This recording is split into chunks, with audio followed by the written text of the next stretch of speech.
I assume you've just come from the previous Margarita stream when we heard that interview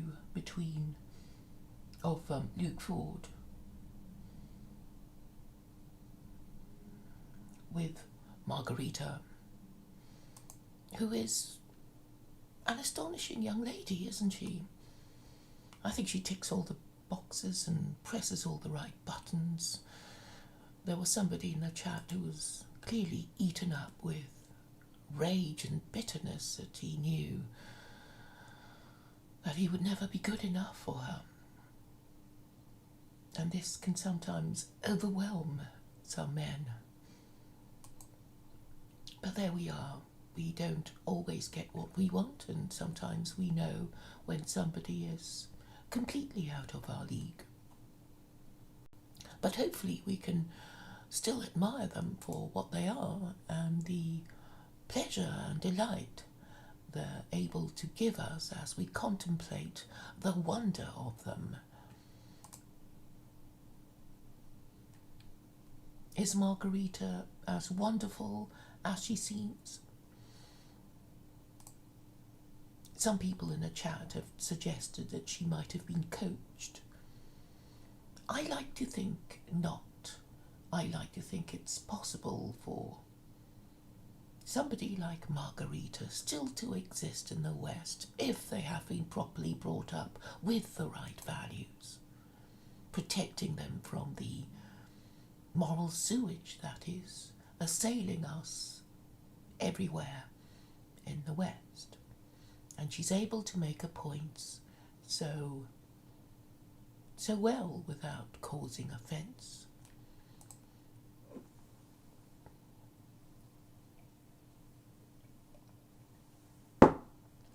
And all she has to do is to say it nicely and be ladylike, and how can you be angry with her? Unless you envy her. And you can only envy her if you're female.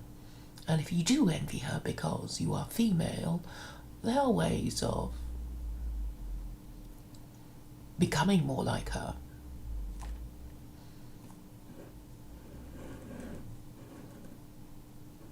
She's already told us of all the books we ought to read to impress the men. Maybe it's not so much the books we have to read. I mean, it's a nice range. I haven't read all of them. You know, there's Dostoevsky, which gives her the badge of being intellectual. There's Hitchhiker's Guide to the Galaxy, which will impress men of a certain age. The other books I haven't heard of, but they're of quite recent authorship. She has the voice of a woman who knows she's attractive, but is modest. That is the thing. For every virtue, there is the danger of pride and hubris. And Margarita says all the right things. And she was a beauty queen.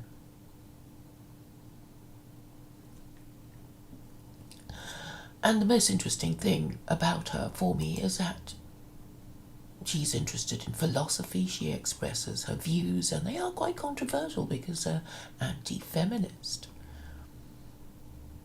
And so on her blog called Margarita's Manuscript, which I urge you to subscribe to if you're interested in exchanging ideas with her in an intellectual and civil way. She discusses such subjects as euthanasia, individualism, prostitution, discipline, intuition, being red-pilled, demons during lockdown, violence and the nature of power, abortion, all very bold subjects and controversial too. So she talks about anti-feminism and being a career woman, and art, literature and culture.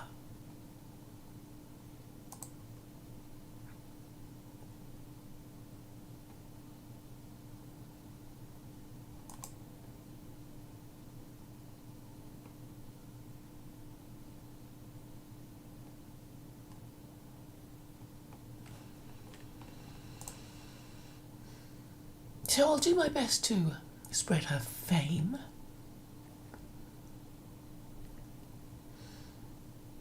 If she was coached, and I don't think she was, then we should all, young ladies who want to marry eligible young men, should find out the name of her coach. I know she had a profound effect on the men on the Luke Ford stream. It's a shame that their comments cannot now be read, because Luke has had to, well, as a matter of policy, to avoid losing his channel, he's always had to remove a stream and post it on Periscope, and you can hear the whole of it on Periscope. And he was complaining in his stream yesterday that because he mentioned the name of a certain whistleblower, his stream was removed. And all because he mentioned a name. And I discovered in the past half hour that three of my streams were removed, and they were on the 27th of April. They went really crazy. They must be very nervous, and obviously some message from on high must have been sent to quite a lot of people. I remember a few people were arrested too, I think all for expressing conservative ideas. It all, happened within the next, within the same day, it seems. So Pastor Sherwood of North London was arrested for saying that marriage is between a man and a woman. I had 3 of my streams removed, and obviously they didn't break any of the community rules, because otherwise they would have said so. So they were just removed for apparently being too long. So there are no rules on YouTube anymore. You say something and it frightens them, and it's just deleted without notice, without you being able to restore it, without you being told. It's just too long, apparently.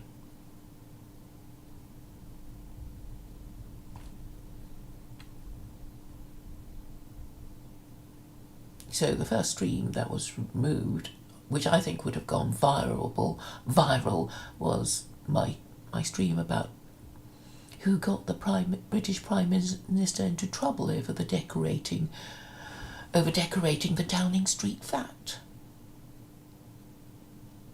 So YouTube now have algorithms to stop you from going viral if they've identified you as, well, a deplorable of some sort.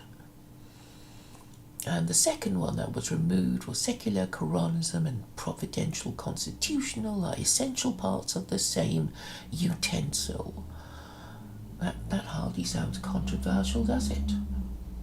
But then I guess maybe words such as matriarchy and patriarchy and theocracy have now become trigger words for YouTube. And the third stream that was removed on the 27th of April was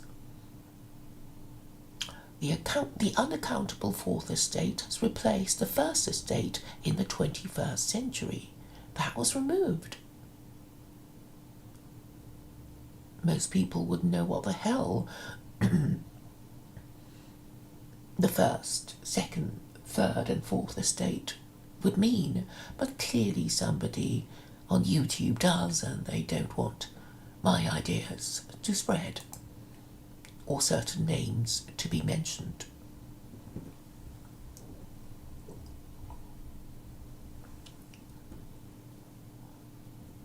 Will things get so bad that Margarita finds herself cancelled?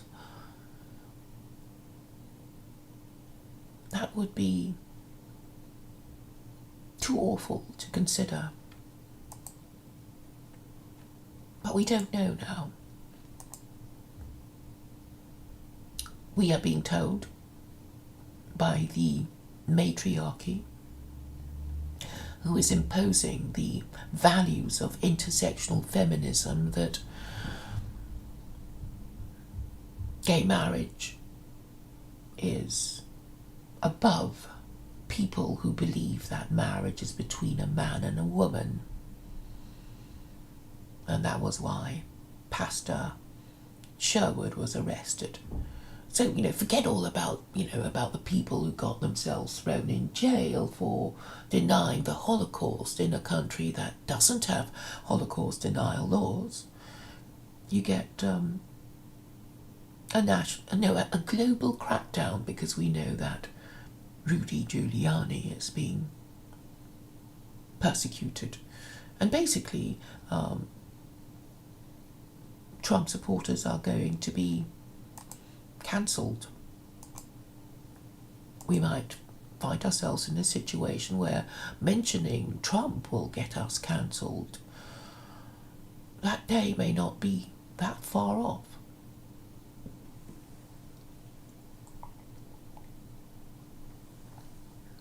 In the meantime, let us enjoy one of Margarita's essays.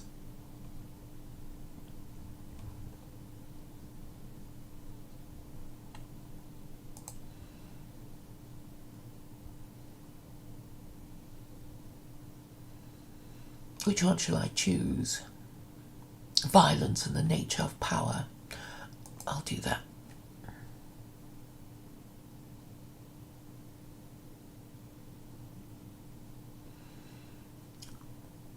It may be obvious to some, but a new idea to many, that violence is the necessary condition for peace. It was once a new idea to me when I was younger and wanted the whole world to just live peacefully together. Often we find that opposites depend on each other to exist. The yin requires the yang, the masculine relies on the female, and peace requires war. Violence is a creator and regulator of society. In an organized society, order is maintained through the threat of violence. In an unorganized society, order is maintained through violence. I read it once when I was learning about Canadian history, that there is something called the big stick policy that goes like this: speak softly but carry a big stick. Another aphorism can be found still earlier in history in the writings of Niccolo Machiavelli: before all else, be armed. If you understand already what I mean, you need not read further. However, if you are appalled at the idea that war, death, destruction and chaos and absolute necessity is an absolute necessity in order to bring about peace, dear reader, I will explain.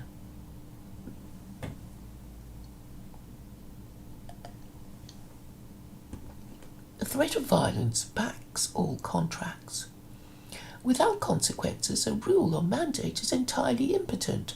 When the law says that you must not murder someone except in self-defense, what does this really mean? It means that if you murder someone except in self-defense and you are found guilty of it, then the government has the power to detain you against your will, and you will be trapped in a jail of their choosing, or if the law states it, then you can even be killed.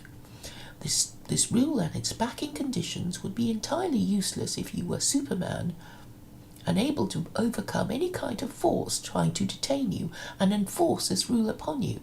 Similarly, this rule would not work if the governing power did not have compliant police, or had only weak enforcers that could easily be brought or overpowered. This means that all laws depend on the threat of violence to be enforced. Would society be good without this threat of violence? Wouldn't people inherently have a vested interest in maintaining a peaceful society? Most people do, especially weak people such as women, children, the disabled, and the elderly. These people all rely on able-bodied and armed men to prevent that important other proportion of society who would take advantage of their weakness and enrich themselves. It should be of no surprise that many people are selfish, and it is only the law that prevents them from committing murders, stealing, etc. And yet, think about how many do so anyway. Most individual people are much weaker than a larger governing force and all of its army. All systems and all governments would be nothing without some kind of armed force to protect them. Money is powerful only so long as you have the power to keep someone else from stealing it from you. Your skills are powerful only so long as you can prevent someone else from enslaving you against your will. Each of us may trace the luxury of an existence free of direct necessary violence back to an armed man doing the violence for us, for all of human history.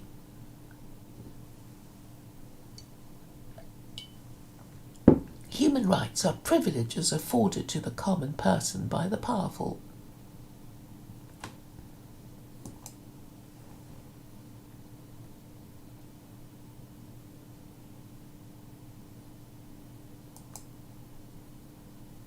When it comes to human rights, this means that all human rights are actually human privileges. That's so profound for such a young lady. If someone were to violate your human rights today, such as forcing you to get a vaccine you don't want, or wear a mask you don't want to, what could you possibly do about it? Unless you are stronger than the person compelling you, you have no way of stopping it from happening. It is not a right that you have safety or body autonomy or clean air that helps you get these things because a right is merely an idea. It is a privilege because someone stronger than you who cares about you dangles the threat of violence over anyone who dares to violate your human rights. What happens when a powerful person decides that a right is not really your right anymore? Then it means you no longer have that luxury protected. You must either find a way to protect it yourself or accept your weakness. War and chaos is the only way to disrupt a system that one wants to change. Large systems that are enforced by armed people can only be usurped by equal or stronger armed people who wish to change it. A leader is important because 1,000-strong soldiers are only useful when they aim at the same target. When there is no target and no plan for the violence, then it becomes senseless and destructive only. It does not give way to peace. It is a collective temper tantrum. This happened, for example, in the summer of 2020 when the Black Lives Matter protest following the death of George Floyd at the hands of a police officer. The protest's goal was unclear. They stated that they wanted to defund the police with no replacement, of course, leaving people who cannot afford private security to simply fend for themselves, and an unsubstantiated allegation that the police in America disproportionately kill black people because they are racist. The truth is that black people kill more black people than the police, and that there is no evidence of systemic racism against black people by police. But I digress, says Margarita. The point is that the violence in this case and the calls for reform were not leveraged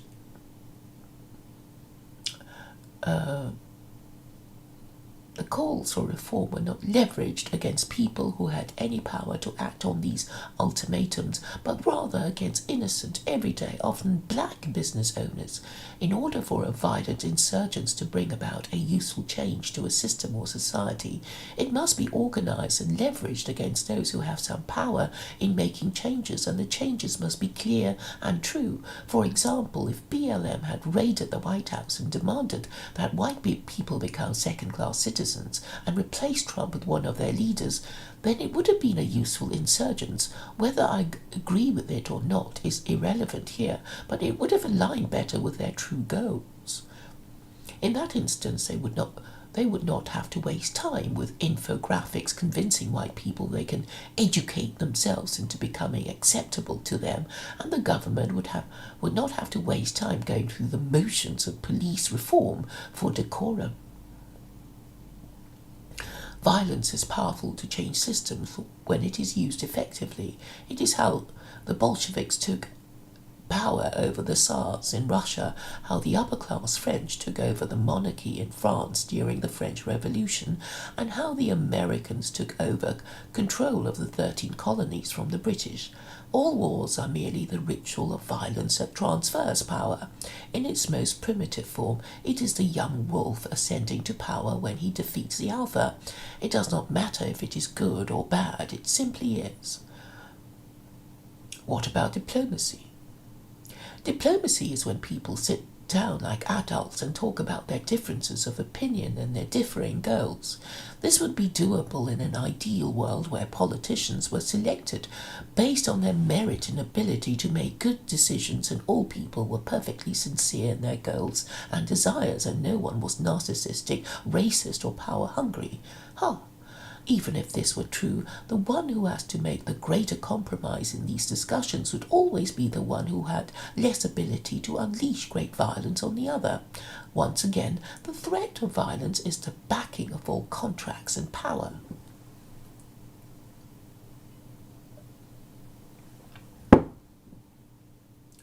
Do we condone violence or no? We must condone violence when it is necessary. We are often against violence when it is for causes we don't care about and for it when we do care. We are often against violence when it is at our doorstep, but for it when it is far away and entertaining. But one principle can guide us in our evaluation of violence. I love people who talk about principles. Margarita continues. We must decide what we are willing to sacrifice to keep peace, where peace represents the way things currently are. We must decide at what point the violence and the dangers it accompanies are worth it in order to make a change. Most people are too distracted by their own lives to care about a society they feel no ties to. The atomization of society backfires as each individual and each family unit is so detached from society that they feel neither an allegiance to it to protect it nor incentive to change it. There is only exiting from it. In the era of nation-states, people willingly put their lives on the line to serve their country.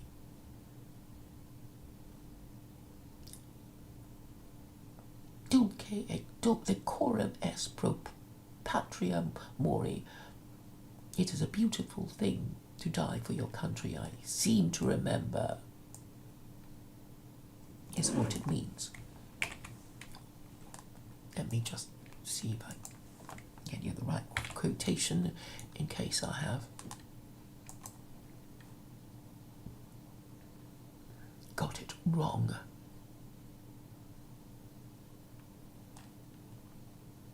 It is a sweet and fitting thing to die for the homeland, and it's from the Roman poet Horace.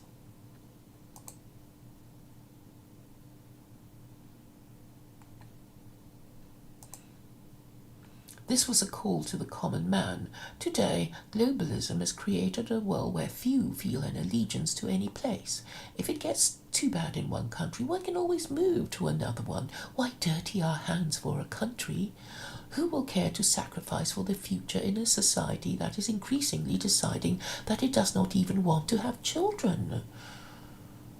And if you join this, if you register, then you'll be able to comment. I have to say that I've tried to create a profile on this, but I can't quite get my computer to do it.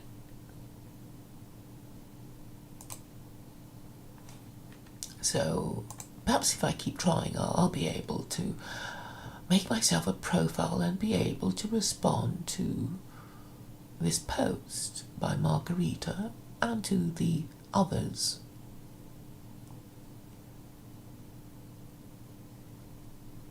who have also replied. There are not very many at the moment. It keeps telling me to clear my cookies, but I have. Okay, I'll clear them again.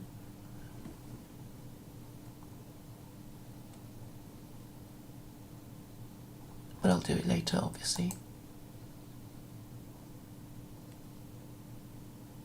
So Colin Colenso has heard the extraordinary Margarita.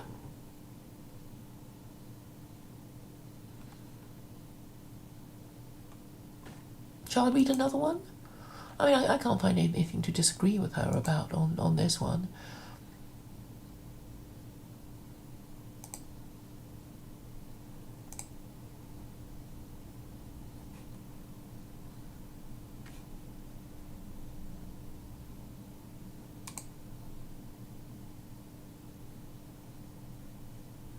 I mean, according to this thing, I do have a... Okay, I mustn't be fooling around trying to get my profile properly registered or whatever on a website. If anyone tries to do it and has advice for me, that would be great. So this is the sort of thing she writes about. I'm very impressed. She's only a young lady who I'm sure will be overwhelmed by marriage proposals. So perhaps there will be a trend of women trying to be Margarita clones. Is this possible? And dressing in the way that Hollywood actresses would dress in the 1950s. That would be a nice change, wouldn't it? Modesty and elegance.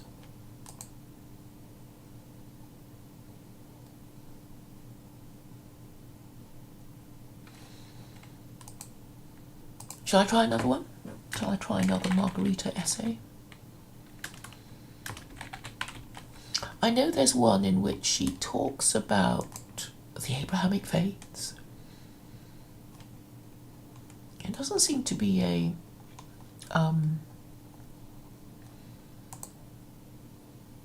search.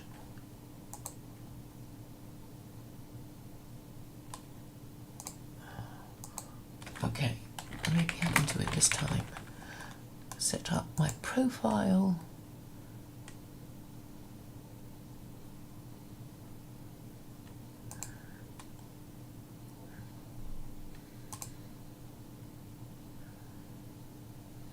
Because obviously I will need to respond to her philosophical views, because I want to invite her on my channel, and I also want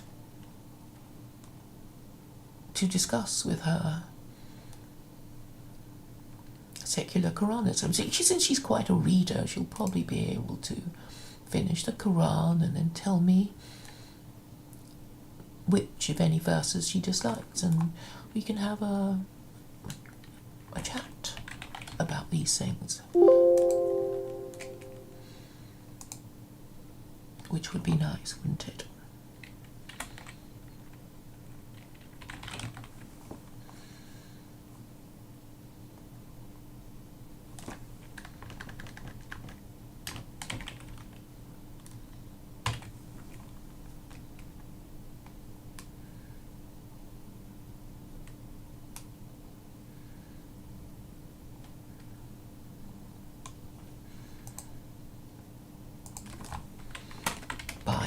I am a secular Quranist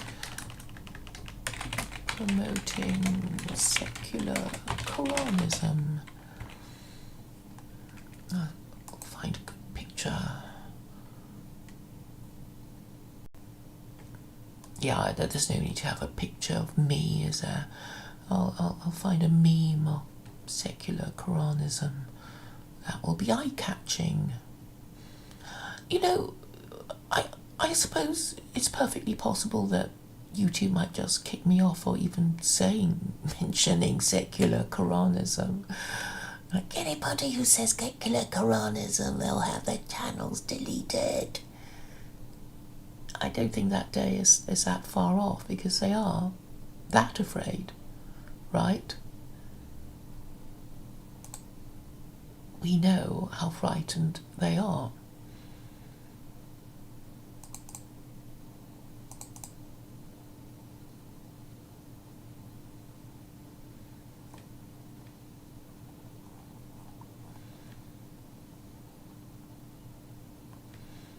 Oh, I seem to have lost a folder.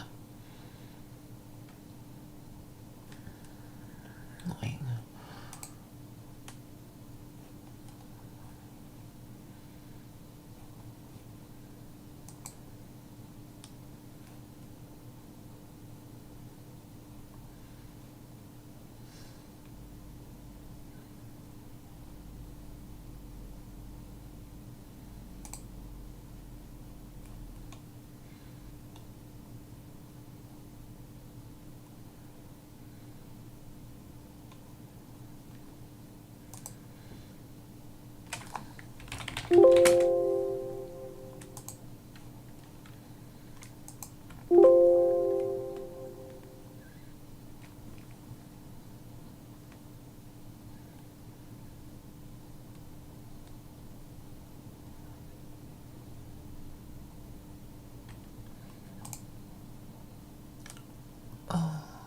I guess these things happen when you lose a folder and it accidentally gets transferred somewhere else.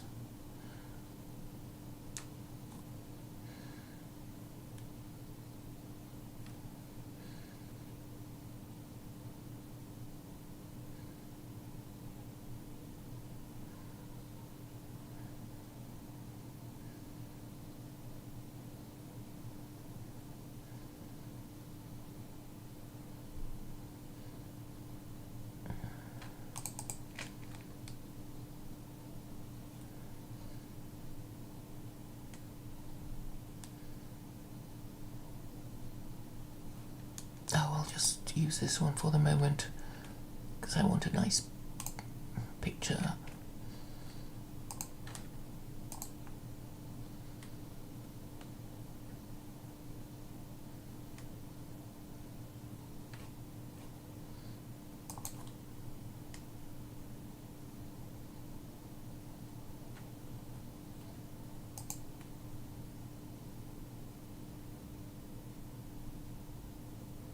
Right, I think I've finally managed to set up my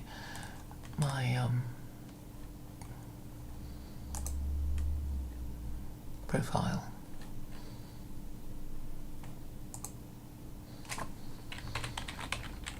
So now I'll find the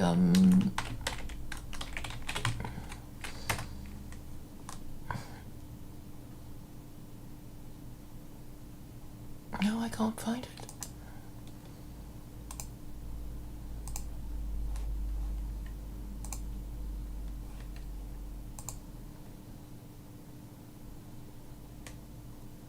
Right, now I'm back, and I think it's the one on abortion that mentions the Abrahamic God.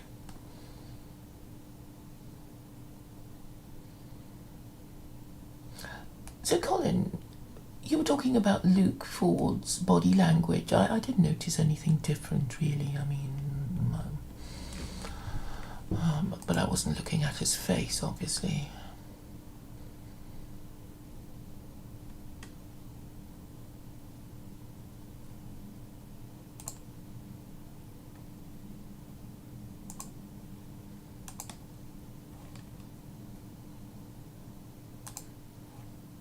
Abortion, the massacre of the innocents.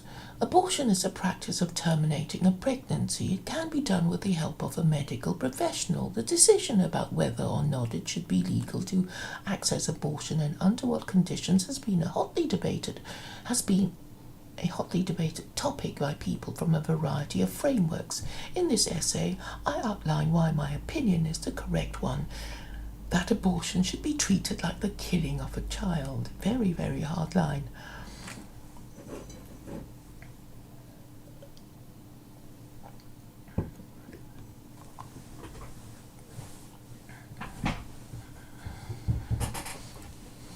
the ontology of the fetus.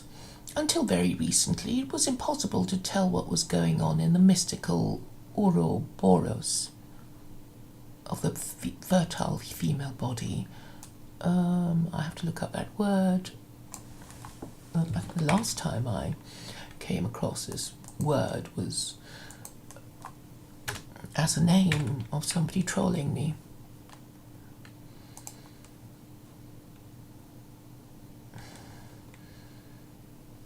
The Ouroboros is often interpreted as a symbol of eternal cyclic renewal or a cycle of life, death, and rebirth.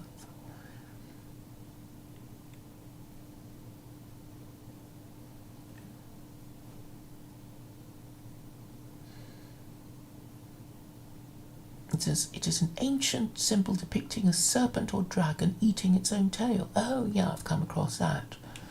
Originating in ancient Egyptian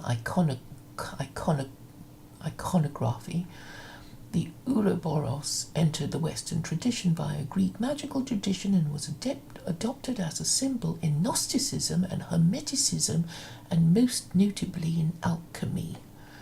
So there you go.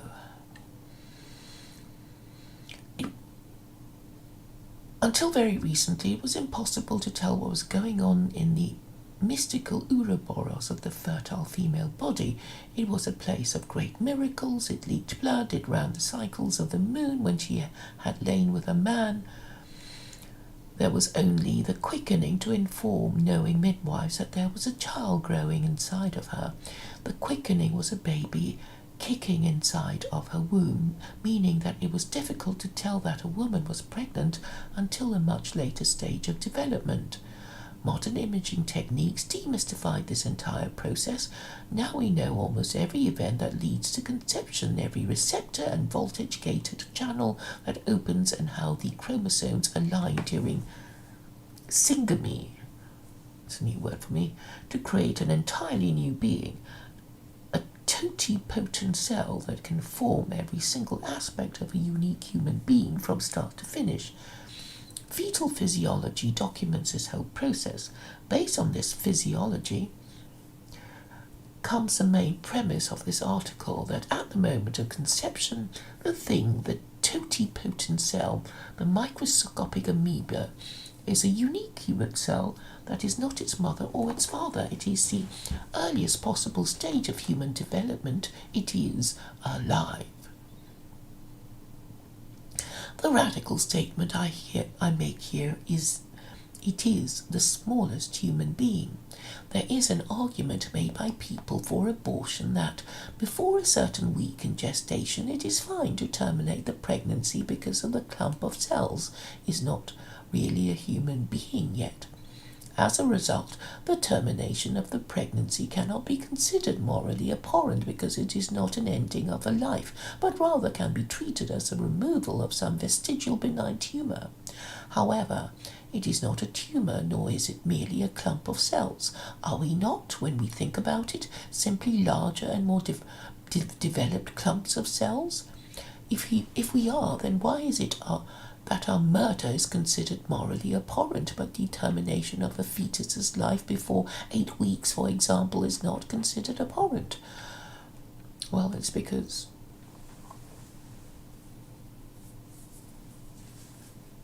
the investment in the existence, in its own existence of a human being is much more than that of a fetus. So human beings who disappear or die will have their it will be noticed.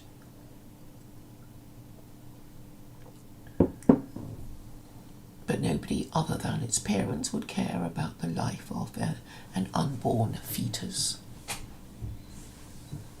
Well, some people might, because they want to make a point about sexual morality, but nobody really cares about an unborn baby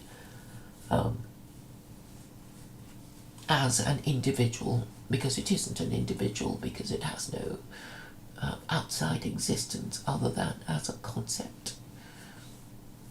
And if people use that concept to shame the mother or the father, well, that would be its only utility for other people. To continue, at different stages of development, we have different capabilities. I can see that a human being is not truly sentient until at least 6 months post-birth, because it has little ability to think about anything other than being fed and sleeping. Only after a few months does it even begin to recognize its mother in any significant way. Even elderly people who have Alzheimer's or Parkinson's-related dementia may not, under circumstances, be considered sentient. This does not mean that their life can be ended without moral consequence. As a result, I believe that even at conception, the human cell is a human being. Simply because it is not capable of thinking or feeling or considered sentient, I believe it is not a sufficient excuse to consider that the termination of this cell or clump of cells is morally excusable. Let me remind anyone who may be listening that my position on abortion is neutral. I'm certainly not going to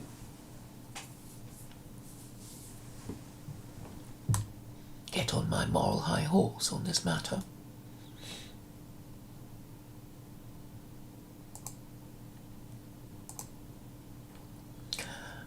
The economic argument, continues Margarita. Not all women who get pregnant can afford to take care of a child. This applies to teenage pregnancies and pregnancies out of wedlock where there is no strong relationship between a mother and father. It is clear that the ideal environment for a child to develop is within a two-parent household, at minimum, where the family loves each other and has some degree of financial stability. This can be considered a luxury today. Human nature is such that pregnancies don't look for such environments before they occur. As a result, many women believe that an abortion is justified. However, if we go on our primary premise that the developing fetus already created as human is a human being, such justifications fall insufficient. Imagine for a second that it is not a fetus but a fully developed baby that is in question here. What would happen if this baby were dropped off by a stork to a woman who was a teenager or too poor to take care of the child or had no resources to provide for it well? Would this woman then kill the developed baby in order to alleviate herself of this burden? I highly doubt it. Perhaps she might, but we would not consider it to be a morally laudable response, even if it were legal. At least I would not consider that someone who kills a child because it is inconvenient to have done a good and acceptable action. Now, if we replace the developed baby with the undeveloped one, which is the fetus, you can view abortion through the same lens that I do. No inconvenience justifies us to kill a developed baby, so no inconvenience should justify us to terminate a developing one if we consider that they are both human lives. We do not condone the murder of fully developed children who belong to poor parents or live in horrible environments. We try to rescue them. If we agree that a fetus is a human being, then the same moral code should apply. 3. Rape victims, continues Margarita. There are some events in life and some reasons that cannot realistically be called merely inconveniences. It is a very strong argument to make that women who become pregnant through rape, sexual assault should be permitted to abort the child of their assaulter rather than be forced to take on the responsibility of the child. One reason why I think such a person should not get an abortion is because abortion increases the risk that she may not be able to conceive a child healthily in the future because there are some adverse effects of such treatment. It would be unfair to allow an assaulter to deny such a woman potentially never have the choice of having children.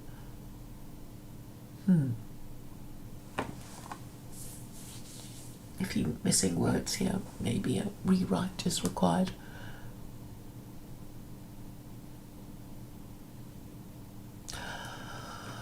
But I will look at this choice from a moral perspective rather than a medical one. If my first premise that the fetus is a unique human being, is correct, then I cannot say that the termination of this pregnancy is completely morally good and acceptable. The developing child resulting from the rape is completely innocent in the entire thing and cannot be blamed for the event. An abortion would be killing the child to make it pay for its father's sins. I do not believe this is right.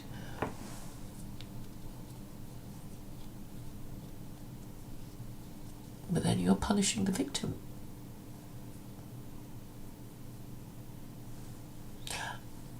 The woman taking on the responsibility for the child or putting it up for adoption would be preferable to termination. One may argue that the child may lead a very miserable life in the conditions of foster care or with a mother who cannot financially support him very well. However, we do not kill children who have poor parents or are living in foster care. We simply try to improve the environment as best we can. Why should a fetus be treated differently simply because it is less developed? 3 medical reasons. There are many medical reasons that make abortion necessary. For example, a woman may have endometriosis, which can cause a fetus to develop outside of the womb, and it will undoubtedly risk both the mother's life and its own life in the development. These pregnancies are fatal. Another case is where a fetus may have some defects that cause the skeleton to grow outside the body's baby. This is also a fatal case. There are many development defects that will cause a child to suffer for its whole life in some very horrible ways because of its health. A mother may be diagnosed with cancer and have to undergo chemotherapy and radiation, which will also kill or at least harm the child greatly. I believe that abortions that are medically necessary in order to save the mother's life, or in which the child will not be viable anyway, should be permitted. This is where I agree that abortion is the correct choice. My ideas about abortion come from the framework that human life is valuable and it should not be morally acceptable to end them except for circumstances where another human life is in danger. This also aligns with my reasons why I believe that killing someone else is okay if it's in self-defense. I know this may have been unexpected in an essay like this, but this opinion is internally consistent with my philosophy on abortion. Should a woman be permitted to abort a child if she finds out it has Down syndrome or another type of non-fatal development disorder? This is a very difficult question. I know there are many people with such disorders who are able to lead good lives. However, children with Down syndrome are more likely to have a variety of cancers, such as leukemia, and require a great degree of care and medical attention in order to lead semi-normal lives.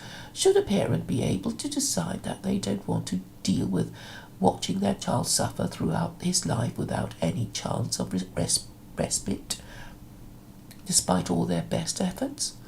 I don't know what the right answer is here. This is not like the poverty question, for example, because no amount of effort or love from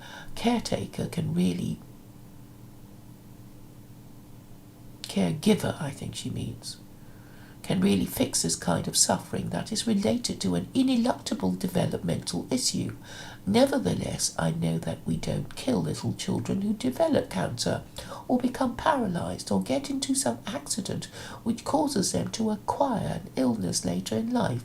In order to be consistent in my framework, then, I believe that aborting a child because of a developmental issue is also not morally laudable, even though perhaps it is more tricky to understand.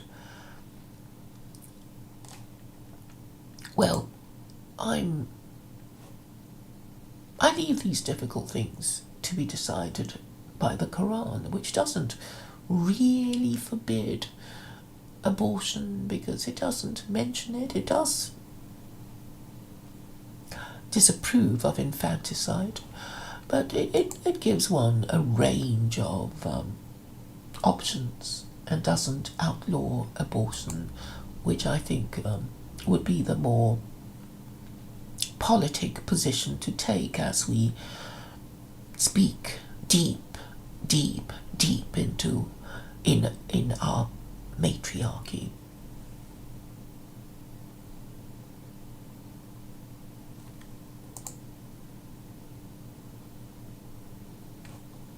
Four. Nearly over now. Abortion laws don't prevent abortions, they prevent safe abortions. The idea that abortion must be legal and easy for any woman to access simply because she decides it is right for her is often backed up with this idea that women will get abortions regardless, and making it legal simply allows them to get them more safely. Many women have and still do die because they try to carry out abortions without the help of a professional. We can look at this justification from the point of view of any kind of abhorrent crime. Murder of an innocent person is not made legal simply because people will do them anyway. We are just making them safer. If we agree that abortion is morally wrong, then simply making them easily accessible simply because people will get them anyway means that our laws, or at least our moral laws, are determined by what we can control and not really by what we believe is right. If one understands abortion to be the termination of an innocent human life, then one cannot permit it to be morally right, no matter if people are doing them anyway, unsafely or not. Just because people continue to do something that is wrong does not make that action right. 5. Feminist reasons, that is, the human sacrifice for career success. At this point, this argument should be self-explanatory. Abortion has been lauded by many feminists as liberating women from childcare duties so that they can achieve their career goals and go on to follow their dreams. However, if we look at this cringe motivational argument from the perspective that we are celebrating the murder of a child in order for a woman to develop a career making money for some corporation or to fulfill her consumerism goals, then this argument becomes even more reprehensible. 6. We cannot decide what another human being does with their body. This is perhaps the most important argument to address. The libertarian argument that no law of society can tell any other person what to do unless it actually hurts another person is one of the reasons modern society permits so much vice in the first place. I should read this in a Valley Girl accent, shouldn't I? Human beings exist in a society, and within the society they always look to each other to get an idea about what is good to do and what is not. We are not untouchable individuals, impervious to the influence of our societies, but I digress and will perhaps elaborate more on this topic another time. The law tells us what to do with our bodies all the time. For example, we must wear a seatbelt when driving a car. We must get certain vaccines as babies in order to prevent some communicable diseases, and more recently we must wear a mask when entering a supermarket. From the basic premise that a developing fetus is a human being, we can conclude that termination of a pregnancy is not an individual libertarian decision. It is harming another person, the developing child. If it is illegal for parents to kill their fully developed children, or at least morally reprehensible, it should also be considered the same for a developing child, the fetus. Conclusions. An abortion should be treated for what it is, the killing of a human being. I believe that abortion should be legal, but only under very strict circumstances. It is horrible to me that murder is so casually permitted in our society and even celebrated, but it is unsurprising considering how much mystery has shrouded the developing child until very recently. I believe that the abortion debate has become derailed largely because the people arguing against it do it from the point of view of religion, that it should not be done simply because God forbids it. Has he? I don't think so, without thinking through the morals of the action itself. Indeed, Abrahamic religions have their weakness in this respect, that they are totalitarian in their views, and any flexibility often leads to their annihilation rather than their development. I would challenge Margarita to quote a verse in the Old or New Testament or the Quran that explicitly forbids abortion. The debate is also derailed, she continues, because people for abortion rarely call themselves pro-abortion, they call themselves pro-choice. They never investigate, of course, the moral bankruptcy in their argument that the developing child has no choice in the matter of its death, but the mother has complete choice. Just as someone committing murder of someone who can never complain has a choice to commit murder, and we do not accept that choice, so too does the mother of a developing baby have a choice of which one answer should be morally reprehensible in the majority of cases. The murder of innocence has always been thus. The choice for goodness can only ever be made by those with the power to kill. So that's a good one, right?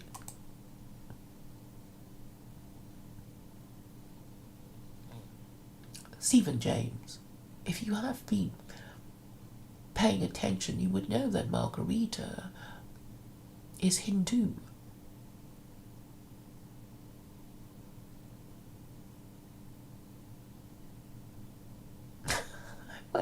Colin Colenso, I won't scare Margarita into taking the blue pill.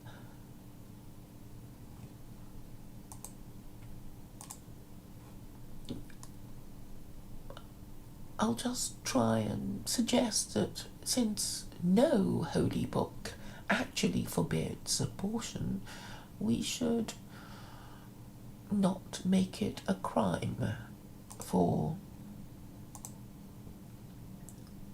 mistakes to be corrected.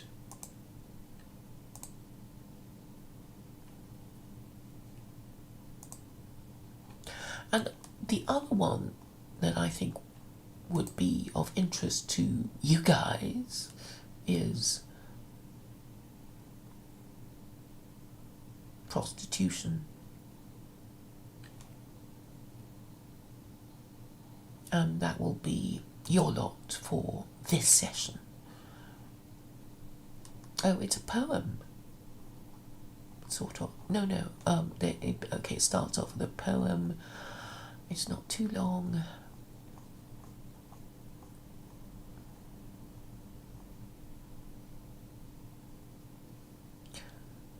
Why prostitution is normalized. Well, before I start, I would say that, well, sex is the currency of transaction between men and women. I mean, that's what it is. So, prostitution is cheaper than married sex. A lot of people can't afford married sex. A lot of people won't marry. And prostitution is an institution. And an institution is a bargain, a procedure that will pop up in human society in different parts of the world independently, because it's such an obvious bargain. Obviously, if there's a demand for sex, then there will be some people prepared to supply that demand. I begin now to read Margarita's essay, and it starts with a poem. Morning and evening, maids heard the goblins cry, "Come buy our orchard fruits, come buy, apples and quinces, lemons and oranges, plump unpecked cherries, lie close," Laura said, pricking up her golden head. We must not look at goblin men, we must not buy their fruits. Who knows upon what soil they fed their hungry, thirsty roots? Come by, call the goblins, hobbling down the glen. One lugs a golden dish of many pounds weight. How fair the vine must grow, whose grapes are so luscious, how warm the wind must blow through those fruit bushes. No, said Lizzie, no, no, no, their offer should not charm us, their evil gifts would harm us.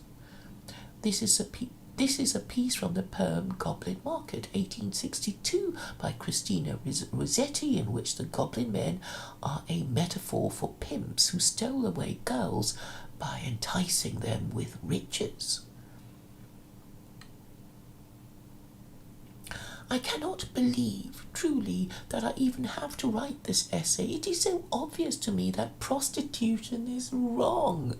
Nevertheless, its increasing acceptance and normalization in society compels me to investigate why it is not so obvious to others. I must examine why it is that young men and women would choose both to engage in online prostitution and patronize it. This is the purpose of this essay.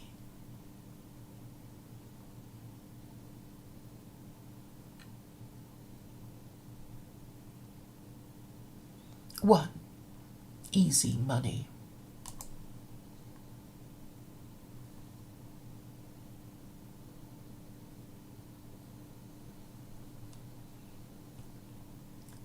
Why do I only have 4 concurrent viewers? Have you lot been telling others that I'm now streaming on my secondary channel?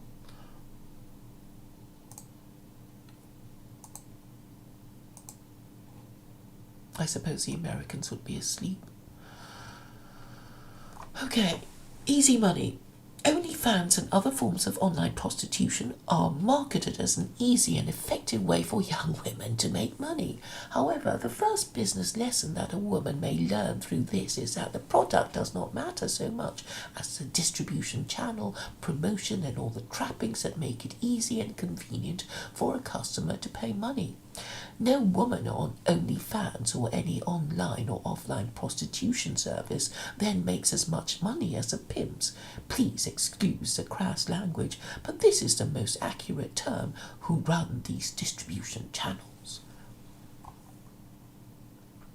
One may say, well, at least it is some money, and perhaps even more money than from a regular minimum wage job. This is a misconception. That the amount of work that a woman would have to put into running and maintaining her OnlyFans is often underestimated. If we divide the amount of money women make through such activities by the number of hours they put in, through numbers alone, this is an untenable venture. Additionally, such a job does not offer the benefits and security that other jobs offer, such as pension plans and employment insurance and health care coverage. I am deceiving even myself if I continue to entertain the argument that money is the only reason that online prostitution is not a good decision for women to make. For those who do use this as their primary reason, however, this is one of the least financially lucrative decisions a woman can use to make money. Working minimum wage job, saving up to start a business, putting time and energy into developing some skill are actions that do increase a woman's ability to make money if this is her main goal. One may argue that sex work, that terribly loaded phrase, is a type of skilled work because a woman needs to know how to take care of her body to look beautiful, pose for photos, market herself, and do other things. It is a dark cousin of modelling. I cannot argue that this is not work. However, I can argue that compared to other work, this is very dangerous to women in many ways, and the money they get in return for it may not be worth the damage they incur. Online sex work especially has become more popular in part due to the lowered risk of actual physical encounters. They say it is just an image or just a video, and therefore they do not actually need to physically harm themselves in the process. Having sex with a stranger is indeed psychological harm. Those who deny this are lying to themselves and others, and this essay is not arguing this point, but takes it as a basic premise. The online work opens up possibilities for someone to use and publicize intimate videos or pictures of this person. This may affect the ability of future employers to see her professionally or in forming relationships with people. The ability for strangers to see an intimate moment of a person without their consent is a form of sexual assault on the person's psyche. There is also the psychological degradation that a woman may feel in sex work. The way we act and treat ourselves determines the way that we think about ourselves. The things we get paid to do especially inform our identity, because we begin to believe the things we get paid for are the most valuable parts of ourselves. If a woman gets money simply for being a sex object for strange men, even if it is online, she will begin to think of her value only in this way. Perhaps she will be unable to form a healthy self-esteem or identify as a person who is lovable for inherent qualities. 2a. If we just remove the stigma, the downsides of sex work go away. To understand why this argument is ludicrous, we must understand the origins and nature of sex itself. Sex by its very nature is not merely a physical act, it is foremost psychological. Attraction itself is psychological. This is why often we can be more attracted to someone in person even if they're not attractive in a picture. Charisma can be characterized by the attractive energy that a person has, the way that they carry themselves, the sound of their voice, their small gestures and wit. These are very powerful things.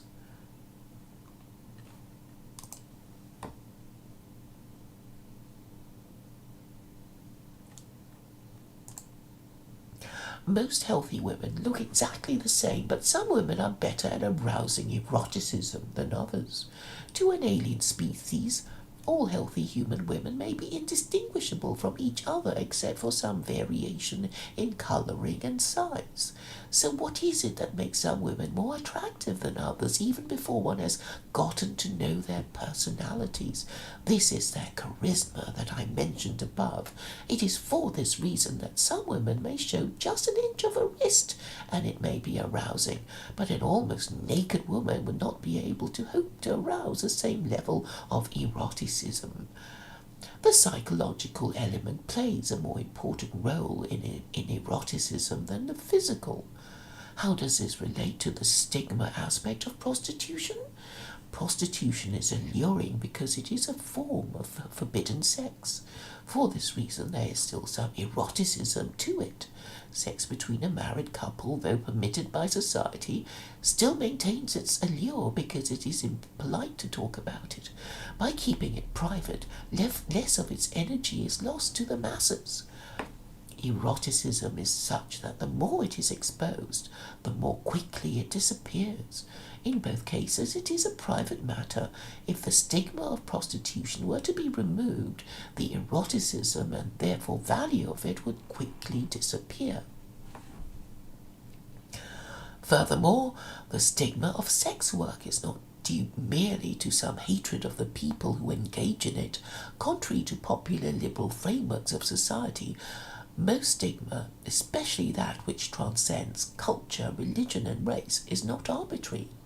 A distaste and disliking of sex work is one such stigma that is well founded.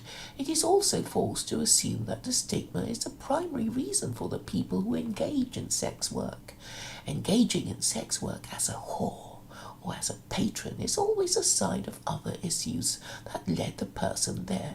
This includes sex trafficking, which I address in another section of this essay. Societal stigma for sex work is a necessary buffer to prevent young people from making those choices that would potentially lead them to engaging with it in any way.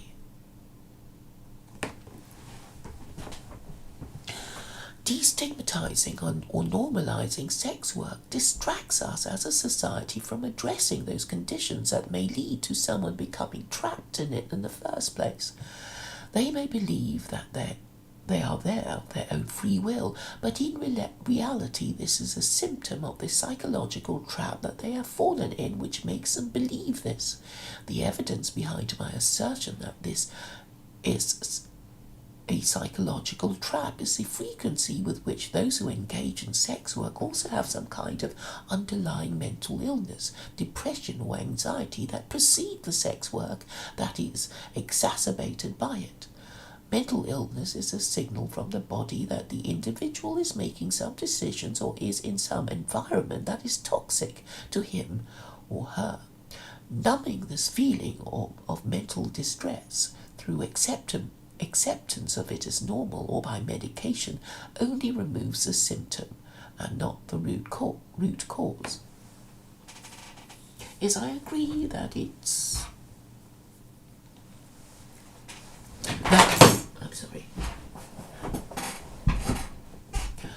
that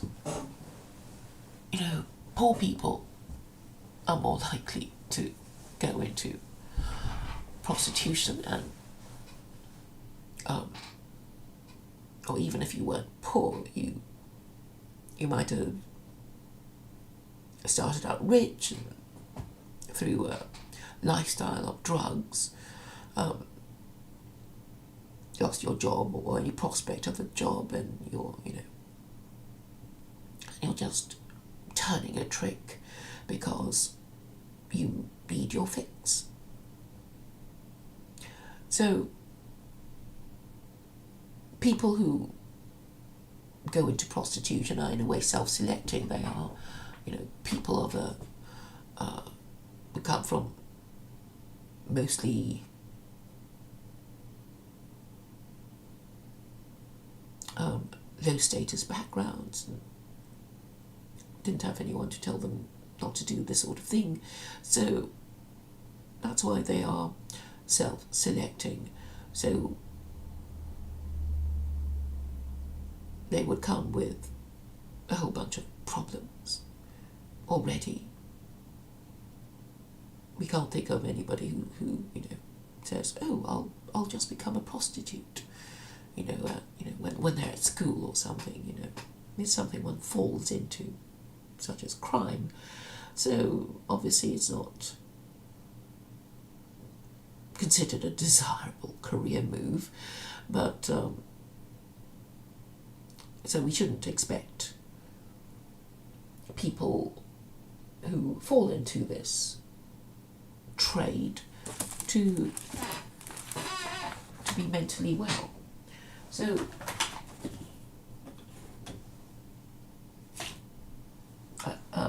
why am I?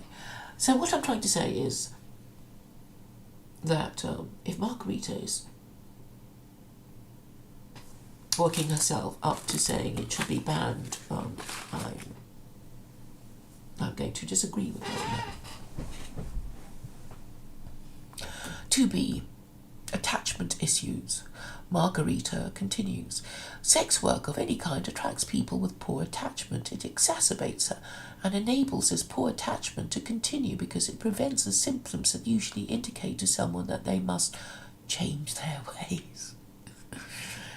In short, a person with unhealthy attachment believes others only love them for the services they perform, that love must be continuously earned, that people will actively fall out of love with them every moment they are not refilling the person's pleasure meter, and that love can be accidentally destroyed by the slightest mistake.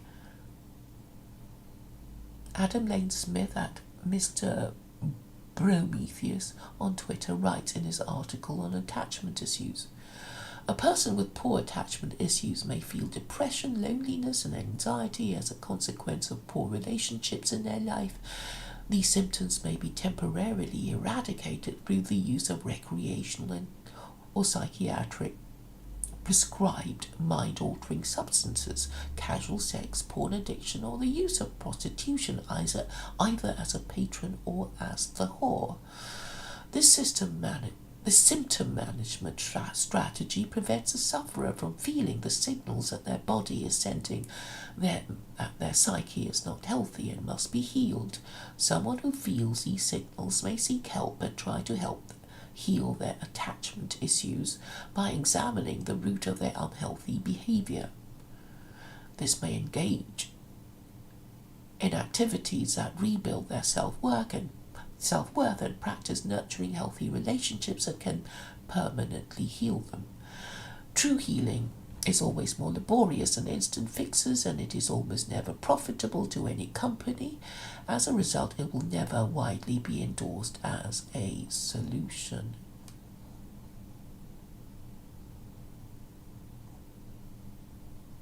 Three, normalizing sex work is normalizing sex trafficking. Normalizing and legalizing sex work may seem like an ideal solution for relatively wealthy women who live in safe neighborhoods in first world countries. However, there are many dangers to this that these women should be absolutely embarrassed to overlook. The main issue, of course, is increasing the demand for sex trafficking. Vulnerable people, women, boys and girls primarily are trafficked and kidnapped to be used for prostitution either online or in prison. This is a reality that occurs around the world. To promote the use of sex work, normalize it and destigmatize it is to promote these heinous activities. One may argue that the legalization of sex work may permit more stringent laws to prevent sex trafficking and rape and greater protections for sex workers. However, it is clear that such laws would be impossible to implement and would be very vulnerable to corruption. What's more, the punishment of known sex traffickers could become more difficult as their lawyers find ways to coerce the kidnapped individuals into believing and confessing that they are there of their own free will. The legalization of an action also makes it a more terrible and socially acceptable decision to make. This means that those people hitherto turned off from sex work because of legal ramifications may then consider it, thus increasing the number of people who would then be in vulnerable psychological and physical positions. 4. Prostitution is a perversion of the male-female relationship dynamic. The traditional male-female relationship dynamic is one that is at once rejected and abhorred by mainstream society today, and also one that is pursued via prostitution. In this traditional dynamic, the female provides attention, emotional and physical intimacy, as well as warmth and beauty. In exchange, the male provides money, shelter, food, protection, and attention. In the traditional relationship, this exchange is done freely out of love in their hearts, and the expectation for the other is never explicitly communicated, even though it is unconsciously expected. In the format of a relationship or marriage, this relationship dynamic is viewed as financially exploitative by mainstream men and demeaning and oppressive by mainstream women. The popular narrative is to view relationships as one in which both the man and the woman are perfectly equal in their roles and responsibilities, and neither is designated roles based on their gender. This fairer framework supposedly keeps relationships healthy. Arousal and attraction, however, never lie.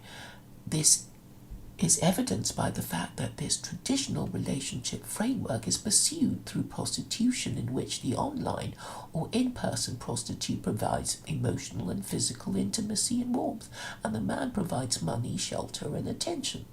The key difference in this dynamic is that it is based on a transaction of money and can never lead to a building of a family that is tied by societal or religious bonds. Why does this matter? Because there is a transaction of money. The man does not feel that he owes a woman anything more than what he has given her, and she has no control over his future or his decisions. It ensures that she will grow up and fulfill his expectations without having to navigate the challenging emotional and social rituals that would first win an attractive woman's trust and love for her to do that for him for free. It is getting what he wants at the click of a button. Because the intimacy is not real, it can never truly fulfill his desire for it. This false intimacy, it will only serve to remind him of the extent of his loneliness and distract his financial and emotional energy from finding and investing in real relationships. Similarly, the woman who also engages in this prostitution to fulfill her subconscious desires for the traditional male-female bond. Because the girl serves emotional and physical intimacy in exchange for money, she never has to deal with the possibility that the man may break her expectations for commitment and love in the future. The possibility of infidelity or of someone breaking her heart. All the while she may convince herself that she is an entrepreneur or a boss girl. Someone's wife does what she does for free, accrues less psychological trauma, is probably far wealthier and gets a loving relationship out of it. In order to form a real relationship with a man, she would have to make herself emotionally vulnerable. A woman who has been assaulted or traumatized in the past may not feel comfortable doing that. Rather than working through her problems, becoming a prostitute will only exacerbate them. An ability to trust is the primary prerequisite for a woman to be able to form a healthy relationship, and the inability to do so is indicative of an attachment disorder. It is normal for men and women to crave a traditional relationship dynamic. However, because mainstream society looks down on and discourages this type of relationship today, it may be difficult to express this desire. As a result, many may choose to subconsciously pursue its low-risk version via prostitution. Nevertheless, prostitution is a perversion of this relationship, and it will not only cause more harm to the people engaging with it, it will also distract their time away from solving the issues that prevent them from attaining the authentic version of this relationship. Conclusions. OnlyFans and other formats of prostitution are increasingly becoming normalized in our society. I am surprised that I even have to justify my views about why this is a bad idea. Nevertheless, I have spelt it out. However, I can reach those who are being called bigots for being opposed to the most basic bad decision. It seems to be the trend of our times that the most basic moral ideas are not questioned, but called hateful, while evil ideas that are known to be harmful are being normalized. Very interesting lady, isn't she? You don't have to agree with her, but she's capable of formulating arguments, philosophical arguments to support her position. And I'm so very pleased that she has arrived on the scene. Thank you all for listening.